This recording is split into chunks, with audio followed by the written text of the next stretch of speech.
तुम्हाला माहिती आहे का, स्वराज्याची चौथी आणि शेवटची राजधानी साताऱ्यात आहे. होय, 4,500 फूट उंचीचा आणि 10 फूट भक्कम तटबंदी असलेला असा हा किल्ला अजिंक्यतारा साताऱ्याची शान आहे. किल्ल्याचा इतिहास पाहायचे झाले तर याला 12व्या शतकामध्ये शैलहारा वंशातील दुसरा राजा भोज यांनी बांधला.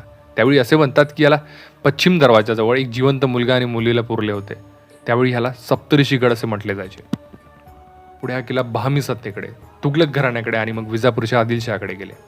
आदिलशहाची पत्नी चांद बेबी हिला किश्वर खानाने अटक केली. तेव्हापासून या किल्ल्याला जेल म्हणून वापरण्यात आले होते. पुढे स्वराज्य विस्ताराच्या धोरण देखत छत्रपती शिवाजी महाराजांनी हा किल्ला जिंकला. पुढे महाराजांच्या अंगावर ज्वर आले होते, त्यामुळे महाराजांनी विश्रांती करता 2 महिने या किल्ल्यावर वास्तव्य केले.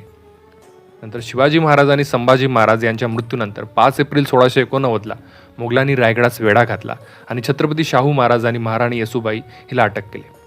परंतु राजाराम महाराज निष्ठून जिंजीला पोहोचले आणि 9 मे 1689ला मराठ्यांनी राजाराम महाराजांना छत्रपती म्हणून घोषित केले.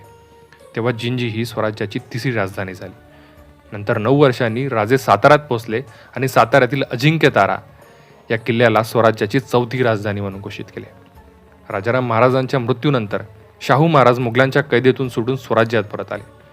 तेव्हा तारा राणी व यांचे पुत्र दुसरा शिवाजी आणि शाहू महाराज यांच्यात स्वराज्यातील गादीवरून काही वाद झाले होते. परंतु अखेर स्वराज्याची गादी ही शिवाजी महाराजांचे नातू आणि छत्रपती संभाजी महाराजांचे पुत्र शाहू महाराज यांच्याच हाती आली. आणि मग 12 जानेवारी 1708ला स्वतः शाहू महाराजांनी राज्याभिषेक करून घेतला आणि स्वतःला क्षत्रिय कुलावतंस शाहू छत्रपती स्वामी असे स्वरूप धारण करून घेतले. या किल्ल्यात पाहण्यासारखे असे अनेक ठिकाण आहे. यापैकी तारा राणी यांचा राजवाडा, महादरवाजा आणि दस्तीन दरवाजा. या किल्ल्यावर 7 तळे देखील आहेत आणि 3 मंदिरं देखील आहेत. यापैकी एक महादेवाचे मंदिर आहे, एक हनुमानाचे मंदिर आहे आणि एक मंगळा देवीचे मंदिर आहे.